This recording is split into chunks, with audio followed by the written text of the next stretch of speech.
Assalamualaikum warahmatullahi wabarakatuh.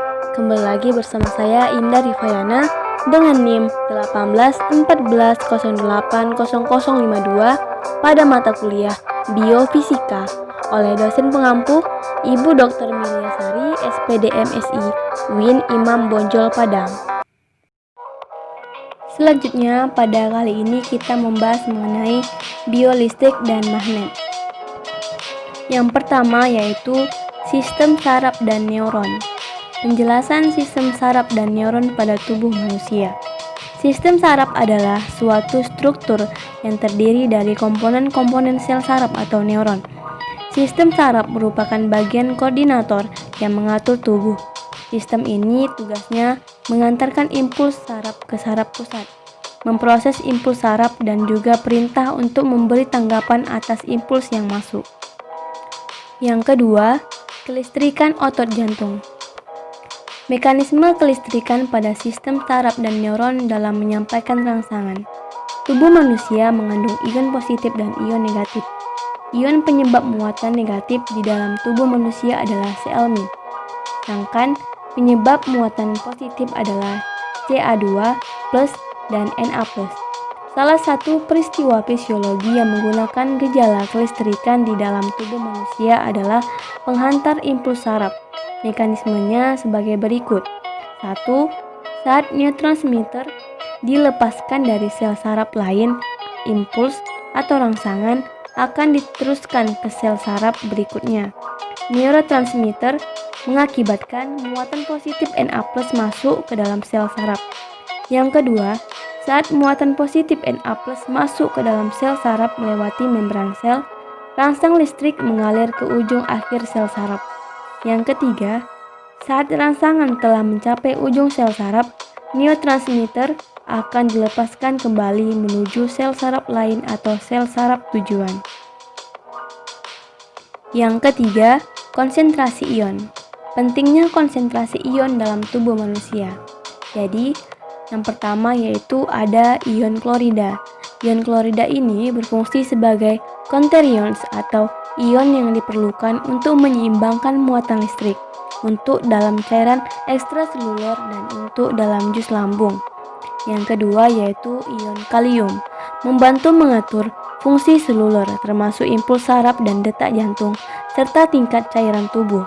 Yang ketiga, ion natrium, membantu mengatur dan mengontrol tingkat cairan tubuh. Yang keempat, ion kalsium, membangun dan memelihara tulang dan gigi, pembekuan darah, kontraksi otot, dan transmisi sinyal saraf ke sel. Yang kelima, ion magnesium, melepaskan energi dari makanan yang kita makan. Yang terakhir yaitu ada ion fosfat, bertindak sebagai counterion untuk juga mereka memainkan peran penting dalam produksi energi dan makanan. Poin keempat, EEG, EKG, dan EMG. Peristiwa kelistrikan pada otot jantung. Pada saraf dan otot bergaris, rangsangan menjadi ion Na+ masuk ke dalam sel, kemudian mencapai nilai ambung dan depolarisasi. Pada otot jantung, rangsangan menuju ion Na+ masuk ke dalam sel atau mudah besar menuju repolarisasi komplit menuju Na+. Masuk kembali ke dalam sel, depolarisasi spontan menjadi nilai ambang tanpa perlu rangsang dari luar.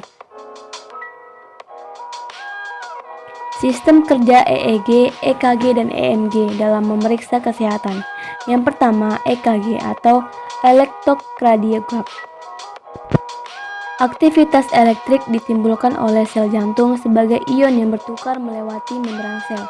Elektroda dalam menghantarkan aktivitas listrik dari jantung ke mesin EKG ditempatkan pada posisi yang strategis di aksemitas dan presordium dada. Yang kedua, EEG, yaitu untuk meningkatkan kontrak listrik antara elektroda dan kulit kepala digunakan elektroda jeli atau pasta. Bahan elektroda yang umumnya digunakan adalah perak klorida. EEG direkam dengan cara membandingkan tegangan antara elektroda aktif pada kulit kepala dengan elektroda referensi pada daun telinga atau bagian lain dari tubuh. Tipe merekam ini disebut monopolar. Yang ketiga yaitu EMG atau elektromiografi. Untuk melakukan EMG intramuskular, jarum elektroda atau jarum mengandung dua elektroda kawat halus dimasukkan melalui kulit ke dalam jaringan otot. 5. Kelistrikan pada belut listrik. Kelistrikan pada belut listrik. Belut listrik mempunyai 3 bagian organ perut yang menghasilkan listrik, yaitu organ utama, organ hunter, dan organ Sachs. Organ-organ ini menyusun 4/5 dari seluruh bagian tubuhnya dan memberikan kemampuan belut listrik untuk menghasilkan tegangan listrik yang tinggi. Yang pertama yang tadi, organ utama. Organ terbesar pada ikan tersebut dan bisa dikatakan sebagai baterai utama yang menghasilkan aliran tegangan tinggi. Yang kedua ada organ hunter. Terletak di sepanjang pangkal sirip dubur. Organ ini berbentuk panjang, ramping dan meliputi seluruh ekor. Lecutan listrik yang dihasilkan pada organ ini sangat lemah. Kemudian ada organ Sachs. Terdapat pada bagian ekor belakang yang melepaskan lecutan dengan kekuatan sekitar 1/10 kekuatan organ besar. Yang keenam yaitu magnet dan kemagnetan pada tubuh. Konsep magnet dan kemagnetan pada tubuh makhluk hidup dan pengaruhnya pada migrasi beberapa hewan. Konsep magnet dan kemagnetan.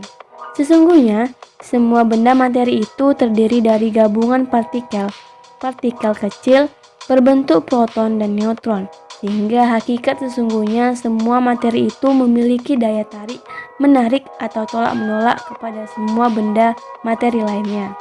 Pengaruhnya, yang pertama, bisa membantu hewan untuk menentukan arah migrasi. Yang kedua, bisa membantu hewan untuk mencari mangsa.